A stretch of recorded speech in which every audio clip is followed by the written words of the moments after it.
So you want your marriage to prosper. Try these few things. That's what my uncle said. And he said, you want your marriage to prosper. Try these few things. That's what my uncle said. And he said, you young people, your generation, you are going to fail in marriage so much because people have forgotten to do these small things. But this man has been married for 40 something years, and I was just so pleased and excited to talk to him about it. I remember him telling me that we are in a generation where people are very busy, people are successful, everyone is focusing on themselves, and marriages are just now in the mix of everything, children are in the mix of everything. But he said something so powerful that I think I took home with me, and that's him talking about the small things that you do in marriage that keeps your marriage alive and beautiful. And he said that we, our generation, we are focused on big gestures. And he said nowadays with social media, you find that someone has bought a big car for the wife, they've bought her bouquet of flowers, chocolates. There's so much, concern on the big gestures, but people are not doing the inward work inside the house, the small things. It says it's the small things that make the relationship, not the big things, because the small things are things that you do every day. And that got me thinking. And one of the things I want us to learn that he told me is like, he was like, the ability to be aware of your partner, the awareness of who they are as a person. And he said back then, for him and his wife, one of the things that he did, his wife is big on emotions, and she was the kind of person who today she would be, just off, and the other time she's happy. And he said he paid attention on when she was, distant. He paid attention when she was loud, and he paid attention when she was pitchy, and her tone was, you know, a little bit not the tone he's used to. And he says that there are times where he literally had to give up going somewhere to just be able to sit down with his wife and know what is wrong. He was so aware. And he says we are missing that because now therapists are telling people, oh my God, you have to tell him how you feel. And most times when you've told someone how you feel all the time, and they're not, responding or doing anything about it, sometimes you keep quiet. There is beauty in someone seeing what you're going through without even you telling them. It's it's a powerhouse. It is a feeling that I can't explain. But now we are like, if you don't tell me how you feel, how am I going to know how you feel? Like, like I'm not okay. I mean, look at my face. I'm not fine. Can't you read that? I mean, read the house. My uncle said something. He said that for his wife, he's like, how can I be married to you for all these years? And I can't tell when you're withdrawing. I can't tell when you're loud, that you're overly happy. I can't tell when you're mad and when you're like mad. It's like that means you're not learning your partner. It's like marriage is about learning. Every day you have to learn someone, and they keep changing. And that was so powerful. And the truth is, we are not doing that. We're in a time, day and age where people are like, have to tell me how you feel. Let me tell you, a woman will tell you she's okay and she's not.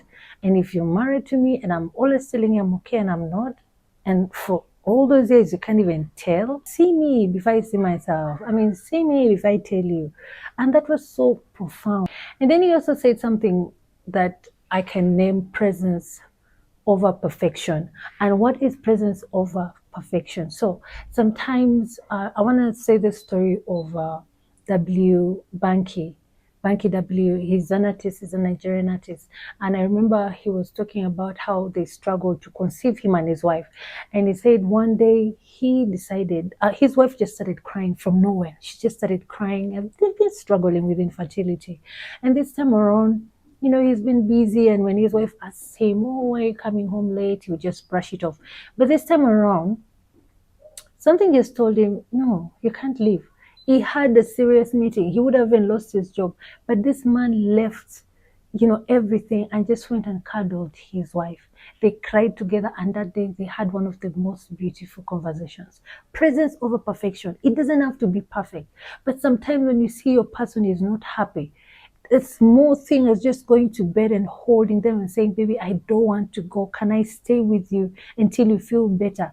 It's a beautiful thing. Right now, we are so busy. Like, I cannot, if she wants to sob the whole day, I can't spend time with her. No, I have work to do. I have to bring food to the table. But let me tell you, if you love your partner, you will do that for your partner. Just spending time seeing their pain and holding them through it, and sometimes making them feel like, you know what, the whole world can stop, but if you're not feeling well, I'm going to be here. We don't have that. We are at a people rushing. They won't be like, babe, I have no time for this. There are people you're married to, and for them, when their heart opening up, it's going to take forever. So if you're not the kind to sit and wait on them, just know your person will be like, okay, this one 2 minutes, getting this thing out of them, it's going to take me an hour.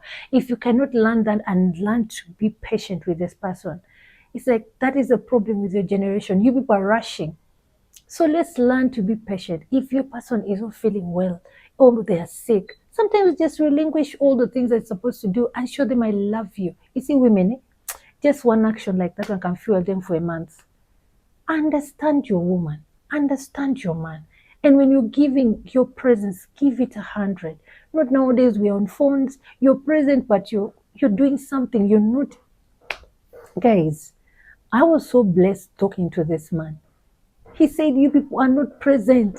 You only want perfection. Oh, you want now what? No. When she's crying and she's looking ugly and disorganized, just that is the time when you're supposed to cuddle and just show her that you love her. And then thirdly, he said that sometimes get to know your person. Take time and get to know your person. Get to talk to your person. And for me, that sounded like check-ins. Take time and check on your person. Like, check-in is something in this modern age. You can go out to a nice, beautiful place and just talk. Like you people talk without your phones. Just be like, baby, how has been your day? How has been work? How are you feeling? What have I done that has made you happy this month, this week? People, we don't have the things. And as small as that might look, it might not be the fanciest thing, chocolates and flowers, but you're going to allow your person to express themselves, like offload whatever baggage they've been carrying. But we don't do that. We need to have check-ins. They're not check-ins. People, even now when people are to go out, they're just going to eat and, oh my God, and take pictures and put on TikTok, whatever. I mean, we went out, but you people you ate the food. That's for the body. But the soul, you people need to talk to nourish your soul, to nourish your minds, to remind you guys of who you are as a partnership. Ask them, is there anything I need to change? What do I need to change? How can I make you happy? Maybe the next month, where did I fail? Those things seem like nothing, but they are very important. And then the other thing is the deepest form of love is when I don't have to use words. Like my silence can only tell you that, okay, she needs space. My silence can tell you, oh, I did something wrong. My silence, your ability to see that, it might look small like this, but that is very important in a relationship. Some people want you to blab. If I say, baby, I want space, by just looking at you, understand. But nowadays people don't understand. Even when I say, baby, I need space, and actually don't want space, and you can see that she's saying she needs space, but she wants me around. There is beauty in me not using words, and you just get me. You just get me. You see me. So sometimes people want you first to explain. But those kinds of relationship and connections, they don't happen overnight. You have to learn. You have to really want to know your person. It is work. We don't like work. This man said, you people, your generation, you are just microwave children. You don't like work. Marriage is work. Do you know how long it took me to know things about my wife? And now they are laughing. It's like the hardest thing is to reach the peak in relationships, because these 5, 10 years, 20, it will shake you people, shake you. But when you reach up there, if you people really loved yourselves, you'll be laughing about all the things, and even realize they didn't really matter, but they help the relationship function. So most people ignore the things, but there are things that just need you to be consistent. Pay attention to the small things, put in effort. Because if you're not going to put effort, it won't work. And finally, I just want to say, if we want our relationships to last, let's not just laugh loudly. Let's not love with the intention for the world to know that, oh, you're the best couple, oh, you guys love each other. But let's learn to love quietly, consistently. Quietly, where you people know that, oh, we are bruising, we are hurting, and you people sit down and pay attention to each other. Where you don't have to feel like, oh, I can replace her, I can replace him. Where you people have to look at yourself and see the vision of God when He brought you people together. There is so much time we are wasting because we have failed to listen to the small things. Your wife is crying and you're snoring. That is an opportunity for you to just sit up and hold her. I mean, some of us with the girls who are so emotional and they talk, they want to talk at night, wake up. Every house that you're building, you have to buy cement, you have to keep buying stuff that is going to help that house grow. But we are so used, like, this attitude. You will know what I'm saying. It is very common in marriage. I mean, if I've tried and she has failed, try again. Try again.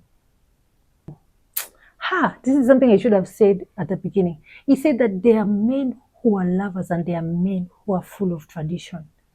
He said lovers, and not even, let me not say my uncle's words, let me say a lover, even when it comes to sex, he will kiss his wife.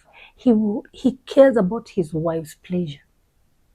A woman who is a lover will do anything to learn things that please her husband, in bed or outside.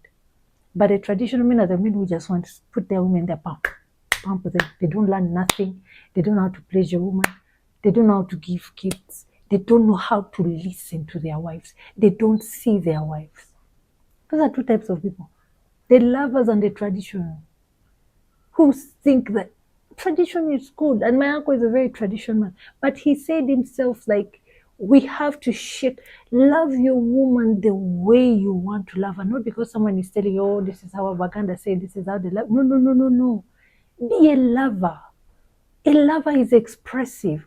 A lover will want to learn new things. A lover is concerned about how you feel and how things make you feel. A lover will leave everything behind for you. There is no more yearning in our generation. There is no more yearning. And I think this conversation, we shall have it when we're talking about sex. It's just a mess. But I hope this has blessed you. Thank you so much, guys. Thank you so much. Hope I wasn't so serious. Thank you for watching. Please don't forget to subscribe, like, and share, and comment below. But above all, please, let's focus on the small things. Let's focus on the small things, not the big gestures. I love you guys with the love of Christ. Please don't forget to comment below and like this video. I'll see you guys in the next video. Bye.